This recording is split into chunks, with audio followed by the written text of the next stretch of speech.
Secrets of Happy People. Episode 1. Life is only goodness. I recall the story gleefully told by a friend of mine. Let's just call him Eke. This was a long time ago when we were teenagers. Eke was returning from a group swimming date that we usually had at a swimming club in Port Harcourt. After the event, we bid one another goodbye and each went on his way on foot. None of us was old enough to drive at the time. Our homes were generally not far from the rendezvous anyway. Little did we know that but for the grace of God, that would have been the last time that would have seen Ike alive. On his way home, he was hit by a car that knocked him down.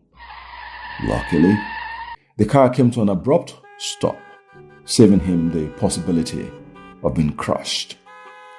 He had jumped onto the street to cross to the other end, assuming that there was no oncoming vehicle. The road usually hardly had traffic, especially about that time of the day, but he had assumed wrong this time. The driver hit him, stopped and rushed out of the car to pick him up, but was relieved to find that the lad sustained only minor bruises from the fall on the tarred road. But for us here, what was interesting was that when Ike narrated this story to us, his friends, he made the accident sound like a gift. He interpreted it to mean that God gave him the accident as a show of love, so that he would never be hit again or be killed by a car. He said being hit by that car awakened him to full awareness anytime that he was trekking along the road. He confessed that previously he was always sort of nonchalant on the road, expecting cars to avoid him rather than being conscious of the possibility of them hitting him. He said that because of this gift of an accident, he now knows he would never be crushed by a car. The rest of us, his friends, thought him simply crazy to have such a perspective. But today, now in my mature years, I look back, recall his story, and simply marvel at Ike's wisdom as a boy. Happy people tend to see the good in every being, in everyone, and in everything. They see the good even in what others may regard as bad. They see the universe as totally good, and as such, only goodness comes out of it. For them, there is nothing that exists that is not good.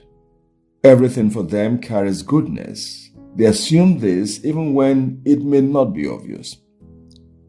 I imagine that this is the attitude that gives them the knack for digging up jewels, even from life's dumps and garbage grounds. They, consciously or not, believe that life is only good, and as such, produces only good.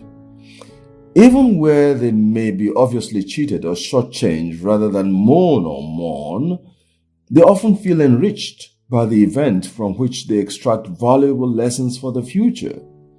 They explain the unpleasant experience as a mere teaching experience, lovingly sent to enable them learn a valuable lesson. You sense that they are grateful for even the unpleasant event. They would often see the lessons from the incident as worth more than the sacrifice or pain. As far as happy people are concerned, the so-called bad situation was only used to teach them valuable lesson.